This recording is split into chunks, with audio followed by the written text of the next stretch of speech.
Hi, class. We're going to be moving on to our next week of content, which is going to be about Chinese and Korean art. So, China and Korea, while there are going to be differentiations between styles and language between China and Korea, because geographically they're quite associated, there are going to be resonances between the two areas. If you look at our map here, you'll notice that mainland China occupies this huge portion of Eastern Asia, and then Korea, which is directly next to China, butts up directly to it, is this peninsula. So geographically, it is sort of secluded, but obviously with tons of influence from China. So we'll see the overlaps and also talk about some distinctions between the two, with probably most of our conversation is going to center around China, but with inclusions of Korean art as well. So when we talk about history of China, the history of China, the history of Korea as well, typically the conversations around kind of historicizing China centers around this idea of dynasties. So dynasties are really going to be this differentiation of different powers that were in charge, different moments in time, basically, where you had power passed through families. Conflict would often be the reason that dynasties would change. So, there are a few dynasties that predate the one that I'm going to talk about right now, and I'll show kind of explain that a little bit more on the next slide. But the really what we're going to focus on as our first like major dynasty is the Qin dynasty. The Qin dynasty was begun by Emperor Qin Shi Huang, also known as Qin Shi Huangdi, I believe. Um, and one of the things about him that is significant is the fact that we get the name China from his name. So China. That's where we get the name from. And Emperor Qin Shi Huang was actually the first emperor to unify this large portion of land in China. Before this, there was several states, and then when he came to power, he took all of the warring states and united them under one writing system, one standard currency, one standard measuring system. So he really unified this geographic region.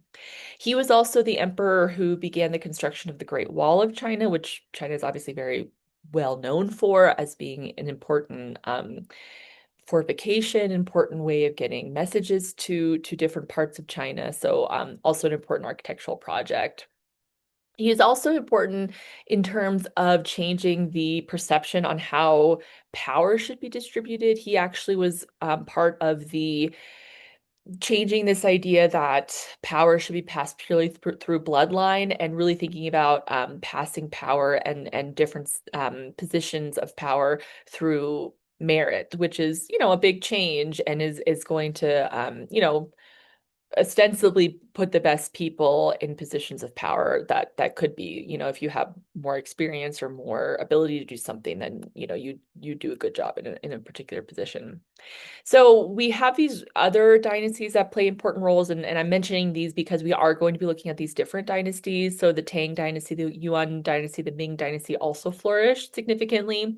Now, Korea, again, because you have this geographic closeness to China, but like kind of isolated, they do have a different history of dynasties, and I have a slide that will clarify that in just a second.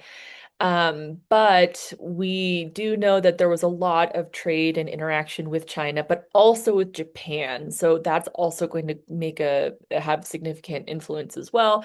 And we'll talk more about that when we talk about Japan next week. So East Asia has experienced a lot of turbulence in the last century, and the history of China has been contemporary China looks at history very differently than China kind of perceived itself for a really long time. Part of the reason for that is because China, after 1911, had the last dynasty fall, which is the Qing dynasty. Then there was a short period of time of a Republic of China, Japanese invasion, Communist Revolution. This was all kind of centered around World War II. Then you had the Communist Revolution, and you had what was the Cultural Revolution, which was this total overhaul of China, politically, economically, in an effort to install a communist government.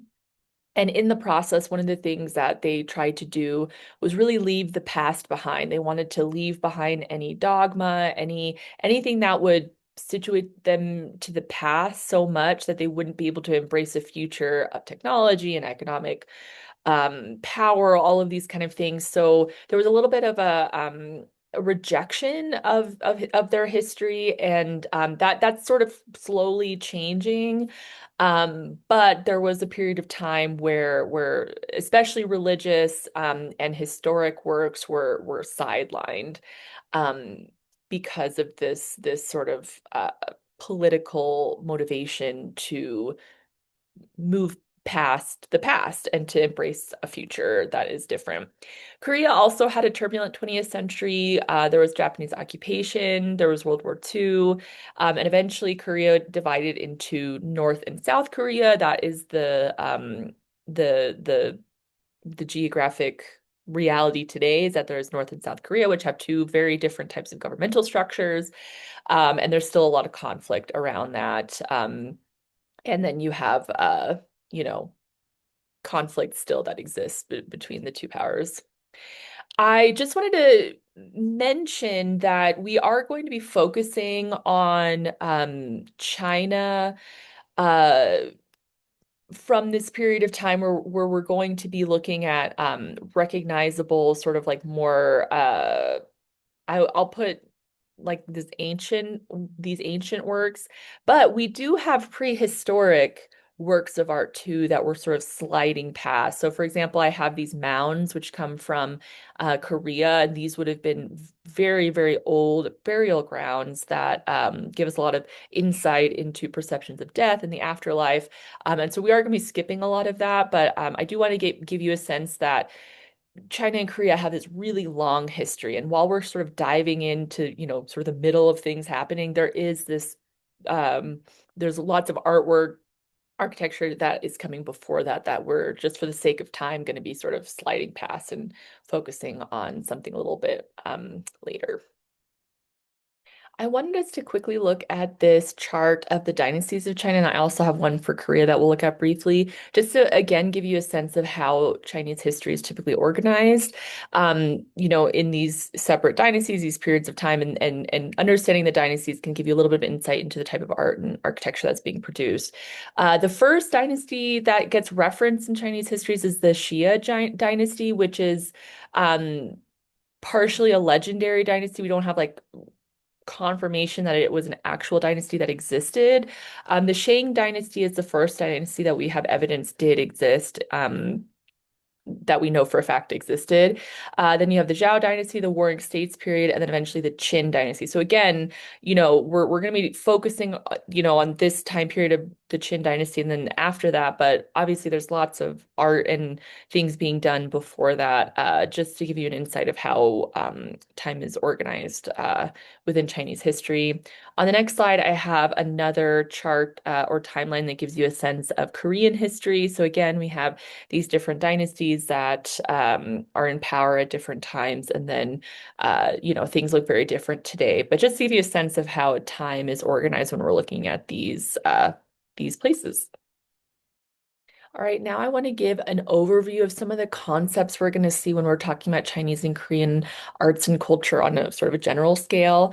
One of the things that I want to focus on when we're thinking about Chinese and Korean art is the idea that typically when we're looking at specific cultures, oftentimes we're going to be focusing on the type of art and architecture or whatever being produced by professionals, by artisans, by people who have been trained and um, that they'll create a work that they sell, or they're commissioned to create something, right? And there are going to be examples of that does certainly occur in these contexts. But what I also want to focus on is the idea that in Chinese and Korean culture, there's this association with artistic production, that making art is seen in and of itself as an intellectual pursuit, a philosophical pursuit, that actually creating art is in and of itself a way of expressing your intellect, maybe your elite status as an intellectual, and an expression of spiritual matters.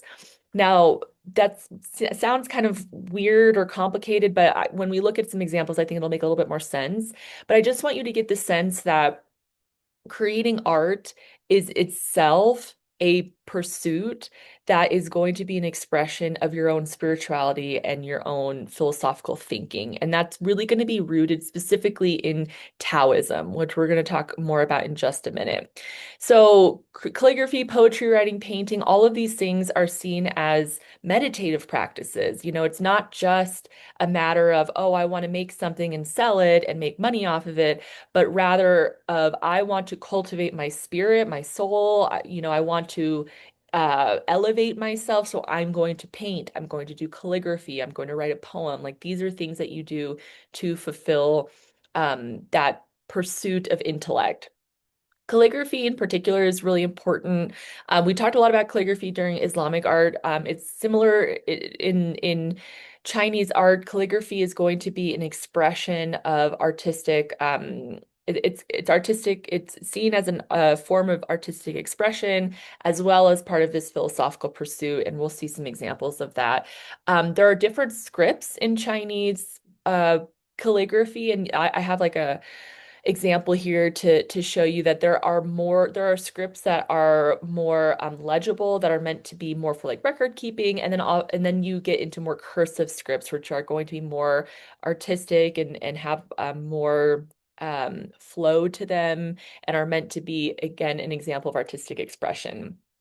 Now, one of the things about Chinese script that is important to know too is that there's been a huge evolution of Chinese script over time, and there's lots of different types of Chinese text.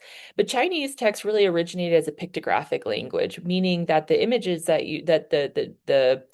the characters that you see originated oftentimes from forms of a picture of something. So very different to Arabic script, which is what we use in English. It's known as an Arabic script. Um, there's going to be automatically a more image-based understanding of these characters than we might see that we, have in English, basically. So even just calligraphy and language itself has more imagery associated with it. I hope that makes sense. So, like I said, artistic expression, artistic creation is not just something just for professionals. There was even a whole class of elites in after I believe it was the Song Dynasty. There was a group of basically state scholars that were established known as the literati. The literati it was basically like a status you could achieve through an exam you took through the government. And once you passed that exam, you were considered a part of this elite group of people, and you would be in governmental service of some sort. You would become a teacher. You could become, an artist to an extent, in the sense that like you would make art, but again, it would probably be part of like other things that you were doing as well. And oftentimes you would make art in these contexts and they would be expressions of your intellect, and you would gift them. It was typically not something that was being bought or sold, because there was this idea that if you sold it or you did it for commission, that it almost like I don't know the word, like desecrated it a little bit. Not desecrated, I mean that's kind of an extreme word, but this idea that it's not just a pure form of artistry if you're selling it. It's like you're doing it for a different purpose, if that makes sense, as opposed to just like really what's in your spirit or whatever, right? So I want you to keep that in mind as we're looking at these works. And I will, as we're looking at things, I will tell you like who made it, and if we're going to put this more in the category of a literati or like a professional painting. So two of the major philosophical and religious ideas that were extremely influential in China and Korea are Taoism and Confucianism. Taoism is a complicated idea. It's this philosophical principle that has religious tones to it, and there are people who practice it as a religion, but it also is really rooted in just this philosophy. And Taoism, the word Tao, also sometimes you'll hear it called Taoism if you've ever heard that term. But Taoism comes from the word Tao, Tao meaning the way, and that's a really uh like a really reductive translation of that word. There's like a lot of different meanings behind the word the way, but the idea is that the way is the organizing principle of the universe, that the goal in life is to be a part of the universe and flow with the changes of the universe instead of fighting it, instead to be like nature, that you adapt to changes, you focus on balance, serenity, harmony, unity. You want to have serenity. You want to also have a connection to nature is really important. And balance is a really important part of Taoism too. One of the big parts of Taoism too is this idea of balance in terms of opposites, that the world is composed of opposites, light, dark, male, female, active, passive, right? Like all of these principles that have sort of opposites. And the idea is that neither should dominate the other, that they should have perfect balance. And if one of them becomes a dominating force, then you're out of like this Tao. You're not aligned with your Tao. You want to like align yourself again. So if you look at this yin yang symbol that I have here on the bottom, this black and white symbol, if you've seen a yin yang sign, this is associated with Taoism. And again, you have this balance of this dark and this light and this this idea of cycles is important in Taoism as well. Confucianism is not, one thing about Taoism and Confucianism is I don't want you to see them as sort of like separate things, that like you're either Taoist or Confucian. That's just not true at all. They work together in tandem in large part. Confucianism was started with a guy named Confucius. And I have like a slide on the next slide will give a little bit more insight into Confucianism. But basically, it's about respect, loyalty, humanity, generosity, and a focus on traditional values.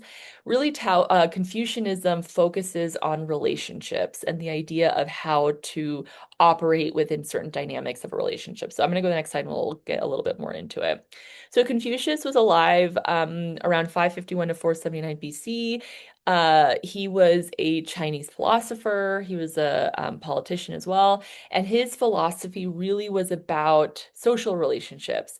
And he believed that all social relationships had a superior and a subordinate, and that understanding that dynamic of superior and subordinate would dictate how you operate with people. And when I say when you read about Confucianism and superior and subordinate, it's not like a negative thing that we might see of like, oh, well, the superior means that they have full power and the subordinate means that they can't do anything. It's not that. It's more that any relationship you have, there's a superior and a subordinate, because the superior, while they do maybe have more say and more power, they also have more responsibility. And their responsibility is to care for the subordinate person. And then the subordinate person, their responsibility is to be loyal and learn from the superior, right? So this dynamic is not superior, I'm better and I have more power, and subordinate, I have less power. It's more of I have responsibility over you and I'm going to make sure you're taken care of, and I'm going to be loyal to you and make sure I'm learning from you. That's the dynamic. And any relationship in your life should have this dynamic, and you treat the person according to that dynamic. So, for example, if you're a ruler, you have subjects. So that's a superior subordinate relationship. If you're a father and you have a son, then that's a superior subordinate relationship. Husband, wife, older brother, younger brother, friend to friend, even will have those dynamics. And again, it really reflects back on this idea that it coexists well with Taoism, because in Taoism it's about balance, right? And it's this idea that you never want to be a dominating force. You want to lead through virtue, and you want to lead through responsibility and care. So these ideas are not opposites. They're not, you are one or the other. They coalesce nicely. All right, I wanted to briefly talk about hand scrolls and hang scrolls. We have not talked about this type of painting type. So I wanted to explain how these type of works would be made and used. So hand scrolls and hanging scrolls are going to be like the predominating style of painting we're going to see. There are going to be some exceptions to that, different types that we'll see, but this type, hand scrolls specifically, are very much emblematic of the type of art that we're seeing here. Now, a hand scroll, when you think about it, is just basically a long piece of paper, which paper originates in China. So that's we know that they're using paper, and this is like a very innovative type of medium. So they have paper, and a hand scroll specifically is a very long piece of paper where there are different parts that are painted. Typically, you'll have a frontispiece. It'll be something that will explain, maybe like who made this, when they made it, that kind of thing, or some sort of explanatory details. And then you'll have some sort of artistic work. And then colophon panels are often at the end, and those are texts that might give more explanation of the imagery that is seen, some poetry. We're going to see a lot of association of text and image. There's going to be a sort of a marriage between these two mediums in the sense that again, if we're looking at these things as intellectual pursuits, then the idea is that you're making images and you're making poetry as a way of displaying your intellect, displaying your individuality, your expression, connecting to nature, because oftentimes there's going to be nature is a big subject matter that we're going to see a lot. Anyways, I wanted to show this too because specifically with a hand scroll, it's a different physical experience to work with a work of art like this as opposed to like a wall painting or something, right? If you see a wall painting, it's on the wall, you stand in front of it, you look at it, right? Like that's the experience. A hand scroll is very different. A hand scroll is, if you think about a scroll is rolled up. And when you look at hand scroll, you're typically not going to just unfurl the whole thing and look at it at once. That doesn't really make sense. They're too long for that. No, most people don't have tables big enough for that, right? Like that's typically not how you're going to look at a hand scroll.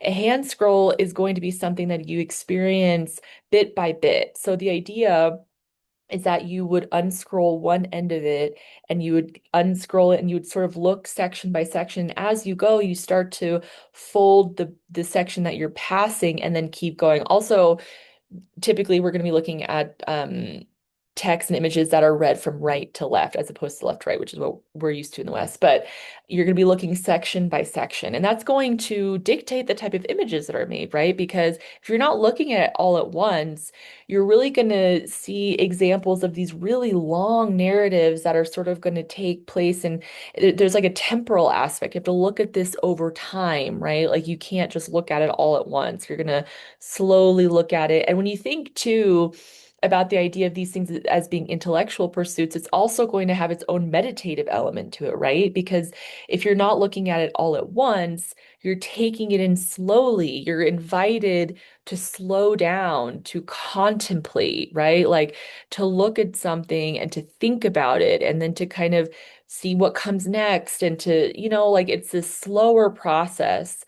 Again, there are wall paintings. Oftentimes, there are examples of this specifically as hanging scrolls. So you will see that where there will be scrolls that will be hung up and then they'll be on the wall, and they're still long, but they're typically going to be a little bit shorter than hand scrolls, and then you might just and that will be an example where you will see everything at once, right?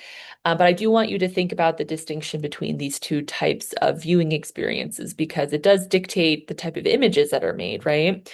So this is just explaining these things. I wanted to, there's also albums, which is books of painting. We're not going to like look at examples of that, but that I just wanted to mention that that is also a style that becomes popular. I wanted to briefly show an example of this hand scroll and to really get a sense of how you would experience this. So I'm sharing my screen here. Now this is a hand scroll. Now I want to show you, so technically we can look at it all at once here, right? So, but you're not getting much from that, right? Like it's huge. It's like, I mean, you can kind of see what's going on, but that's not how you should be experiencing it. And also this would be massive. You wouldn't be able to, you'd have to put it on the floor or something, right? Because you wouldn't be able to unscroll it all at once. Really what you're supposed to do is you're going to go to the very beginning and zoom in, and you slowly unfurl this. Now, the first couple of characters we're seeing here are giving us information about who made this, about when they made it, who this was for, that kind of thing. So just sort of informational things. And then as we keep going, we're going to start to see the imagery appearing, right? So you see here, there's this dragonfly, and then there's a butterfly at the bottom. We see this frog, we see this foliage element. And, think about your experience in nature, right? Like if you're on a walk, if you're in the grass and you're looking around at the animals around, you kind of start to see things slowly, right? Like they unfurl them so you don't see everything at once. So it's almost like you're going on a walk and observing the natural world around you. So slowly you see some grasshoppers and you see some more greenery. It's interesting too because here you're seeing these very sparse landscapes, right? Like you see these animals, you see the foliage, but you have this pretty empty background. We're going to talk a lot about that. One thing about Chinese or Asian art in general in this area that we're going to be focusing on, there's going to be a big emphasis on empty space as contemplative space, right? Like meditative space, right? This is not, you're not being bombarded with images. You're really meant to slow down, contemplate, look at the negative space, look at the images of nature, right? Like it's meant to be this elevating experience as opposed to just like, look at this thing and, really a lot going on, right? Like there's a little more space for contemplation, right? So I'm gonna kind of go to the end of this. So you see, like, there's lots of different moments in this that you can focus on, and you would scroll it close and scroll it open as you go, like, scroll one, roll one side close and open the other side as you're going. And then the rest of this is going to be more characters that are some poems and some explanatory text that essentially allude to these ideas of nature and the balance of nature, and connecting these ideas to this meditative, really principles of Taoism are being explained. All right, we're going to take a look at our first art object from Chinese history. So I would love if you took a minute and looked at this object on your own. Look for anything you can recognize, any symbols that you see. The object here, which is the central image, clearly has a unique shape. And the drawing on the right side is it's just a drawing of what is seen. So to give a little bit more delineation of the line, so you might be able to tell a little bit more what you're looking at. But anything you recognize, I don't expect you to be able to know exactly what it is or what the symbols might mean, but just see if there's any colors, shapes, designs you notice, make some guesses at what they might mean. One hint I'll give is that this is delineated by different sections. So see if you can identify what the sections might be. You can make a guess of what the sections are meant to represent.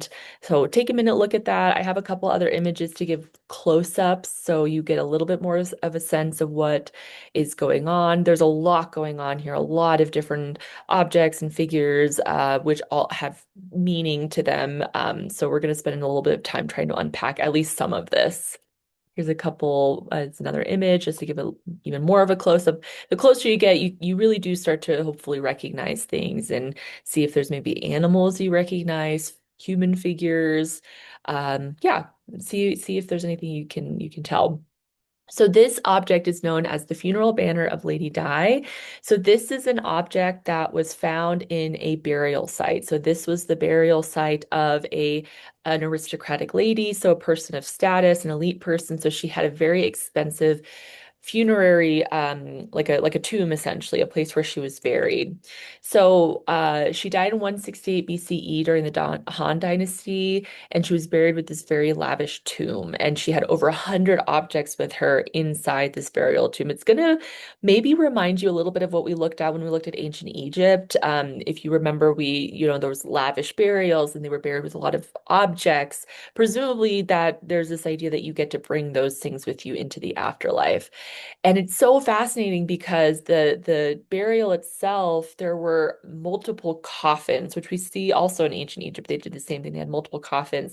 And in the innermost coffin, right on top of the coffin, is this beautiful silk banner that was laid on top of the coffin, and that's what you're seeing right here is this banner that would have been laid right on top of her coffin where she was buried. So the images that we're looking at here, once we unpack them, it will support this idea. But the location it was found supports this idea also is the idea of death, burial, and the afterlife. So those are some of the themes that are going to present themselves on this object. So we're going to see cosmological beliefs, and really it's going to give us a sense of this, the privileges experienced by the elite in their burials, as well as presumably in the afterlife as well. We are going to see a manifestation of Taoist principles, specifically this idea of duality, and maybe go back at the images and see if there's anything that you can tell from that. This idea of duality, yin and yang, balance, forces. We'll look at that more closely in just a second. So there are four distinct registers that we're looking at here. The top register is the heavenly realm. That's sort of this like cross section. That's like that biggest section. The entire section is the heavenly realm. Underneath that, you have Lady Di and her attendants. Now, sometimes when students look at this, they assume that this is a section that shows Lady Di in her life, but really it's her in the afterlife. It's her being guided into the afterlife. Below that, you have the body of Lady Di and actually where she is buried with her mourners having a feast. And it's a little bit meta because the tomb where she was buried, the coffin is in this image. So it's kind of interesting that it's there, but also with this object on top of it. And then below that, you have the underworld. So these four very distinct layers or registers, I should say. So the heavenly realm has a crescent moon, 10 suns, officers that guard the entrance of heaven. We're going to look more specifically at that in a minute. Sorry. In the middle, we have Lady Di with mourners, and we have a distinct display of yin and yang being crossed over in a B, which we'll look at in just a second as well. Then we have Lady Di's body with mourners, and then we have the underworld, which we'll look at as well. All right, so this is the top portion. This is the heavenly realm. Now, this top portion has a lot going on. So I'm going to give like a little bit of an insight in some of the symbols here, but we don't have enough time to go into like everything. But the first aspect that I hope you notice is that there's certainly this balance of a yin and yang here, okay? At the very top, we have the moon and the sun, and the moon and the sun are often representations of this yin and yang, these balanced forces, day and night, right? These representations of these balancing forces.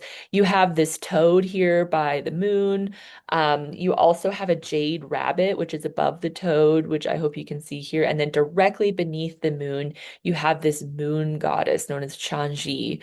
And then you have below Chang'e, you have this dragon, and this dragon is balanced by another dragon on the other side, where you have the sun being this huge red circle being represented. And you'll also notice that there's actually multiple suns around it here as well, or smaller red dots. And this is actually a reference to a mythological story in Chinese history. Basically, the way it goes is that there was this idea that there was 10 suns in the sky, and they were so hot that people were afraid it would burn Earth. And so there was this hero who came along and shot an arrow at each of the suns except for one, which he couldn't get. And he became a hero for this. And so the one sun we have is because of this hero. So you can see those represented here. In the center, we see a female figure with a dragon tail. This is Shi Wangmu.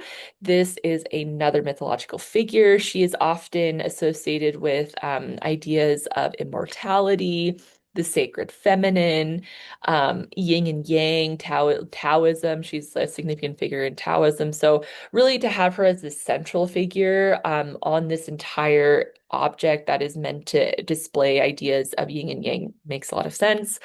Below her, you have cranes, and on either side of her, you have all these crane figures. You have these two riders on horseback below that. And then below that, or sort of between the horses, you have a chalice or a cup with a bell and tassels underneath. This is the cup of immortality.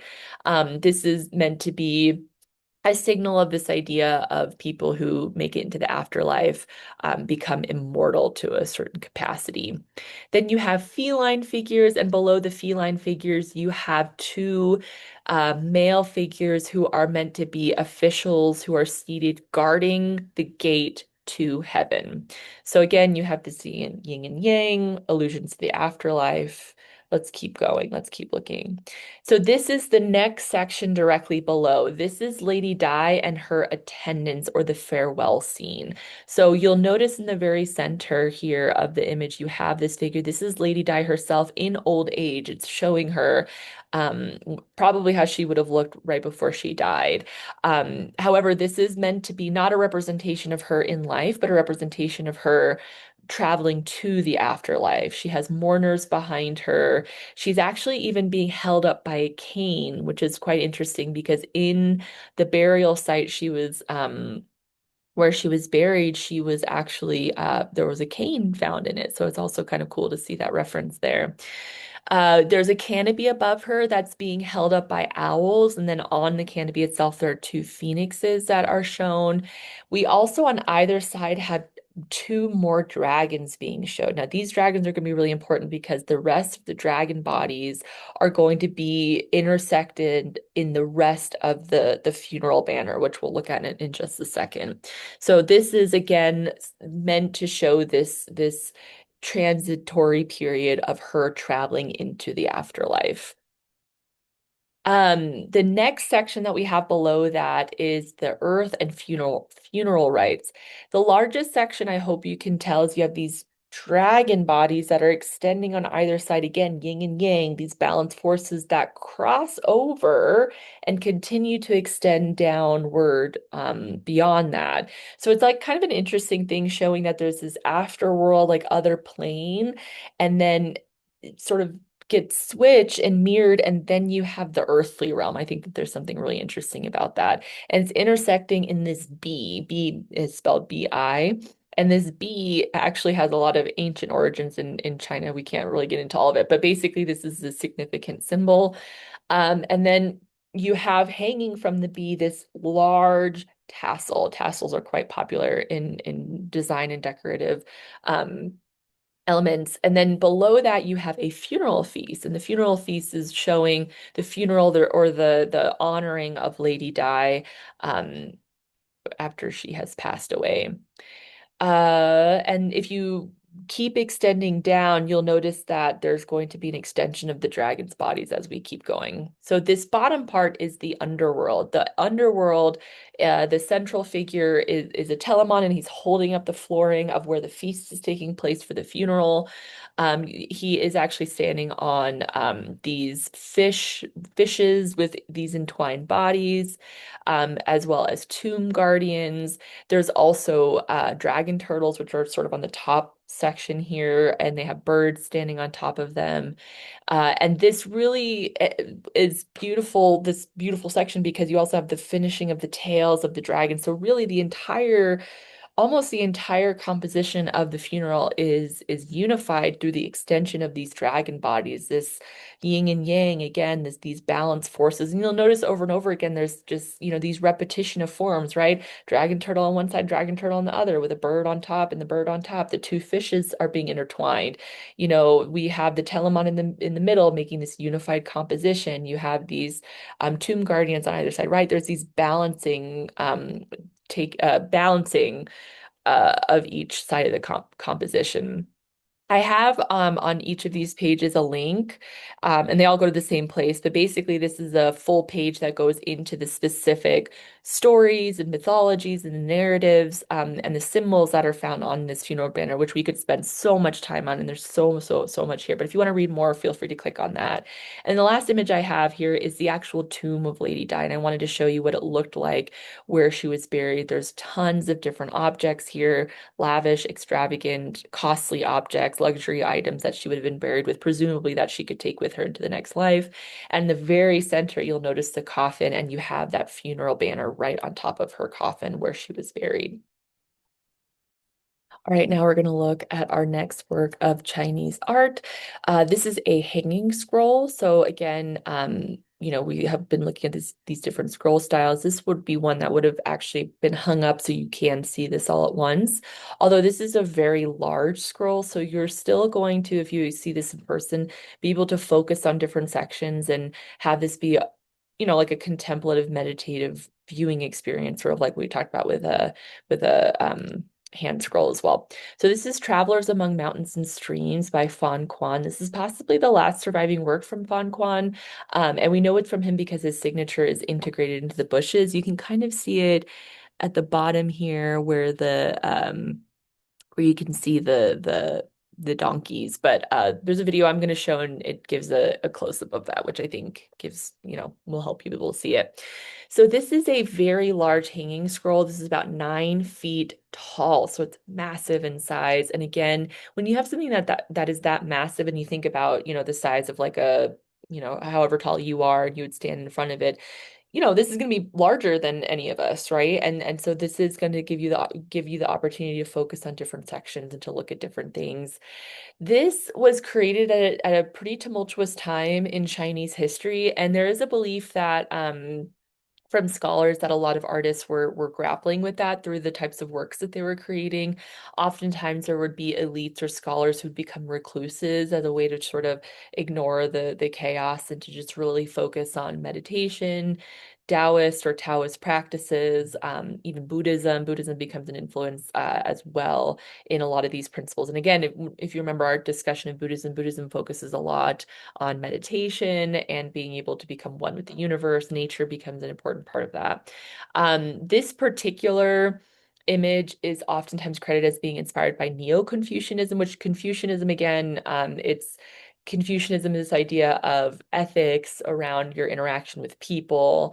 But Neo-Confucianism really thought about these things, but framed within Buddhist and Taoist metaphysics. So this idea of absolute truth in nature and self-cultivation. And oftentimes there's discussions of this pairing of Li and Qi.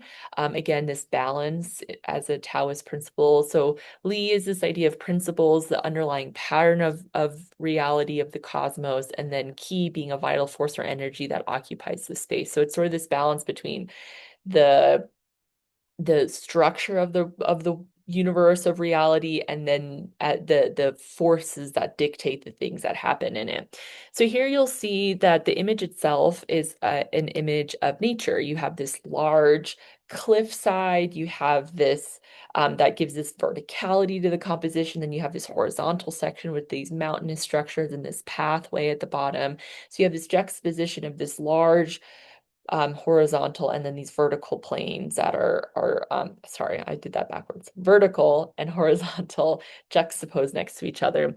One of the things that I find really interesting about this piece is the interaction between negative and positive space. And I've mentioned that that is an important part of East Asian art oftentimes is this balance of negative space, this embracing of negative space. You'll notice that the portion where the vertical composition of the cliffside meets the horizontal really is just blank space. It's really just negative space, space that hasn't been touched by paint or ink or anything like that. Um, so you'll notice that you have this negative space that is shown there, and then you have the bottom portion. So we have lots of symbolism here. The mountains is the abode of the immortals. The pine trees could be a representation of the virtual man.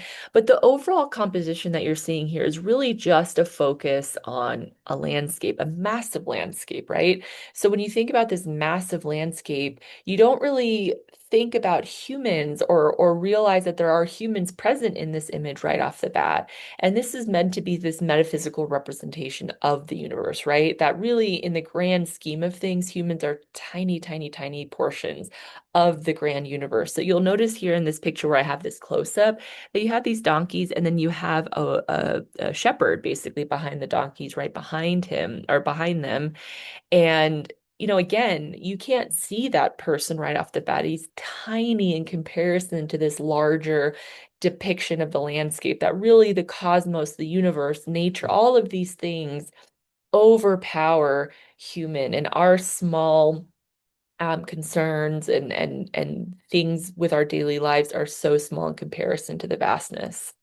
Here are some more close-ups. This is a depiction of more of the landscape. You have a temple here as well. And it's interesting because, again, a temple is a man-made structure, right?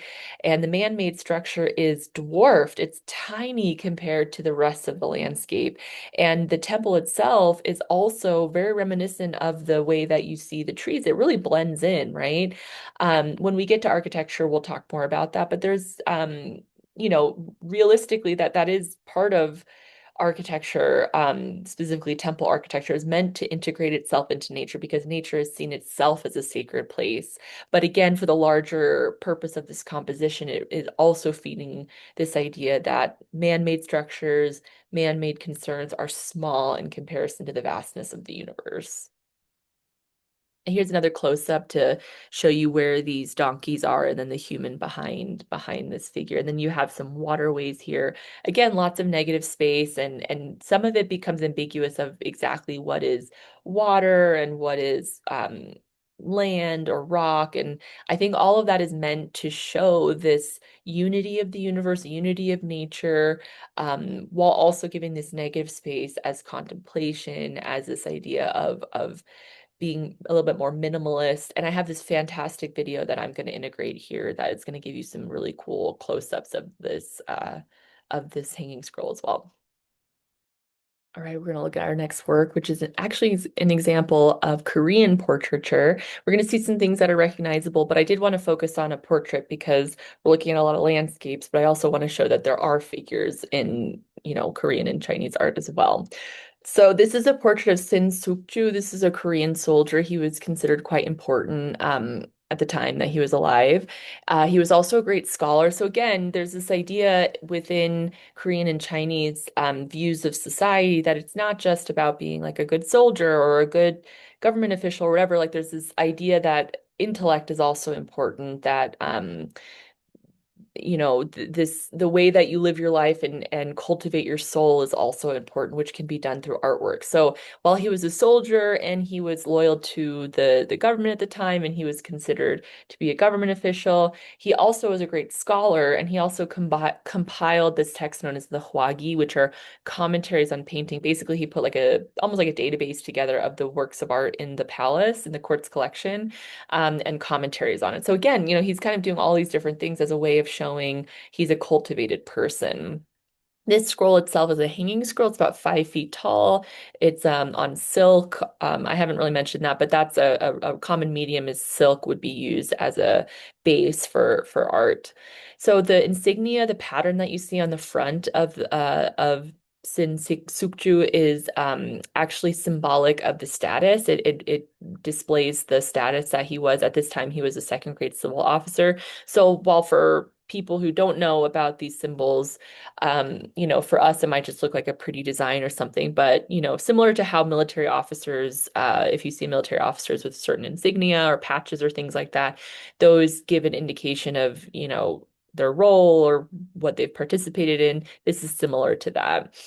This is a very common composition for a portrait within Chinese and Korean art. Fairly standard. You have a seated figure, full length view of the body, three-quarter face, and intended to be a way to honor his contributions and to be hung up. I mean, this is, we see this in Western context, so it's pretty common that a person will have a portrait and they'll hang in an important place so you can look to them and sort of think of the contributions that they've made and honor them in a certain way.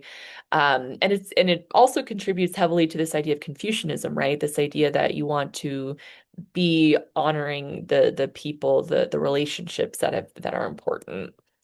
So officials are often given the title of emeritus subject. So this means that they are a person that is like worthy of this portrayal in an image.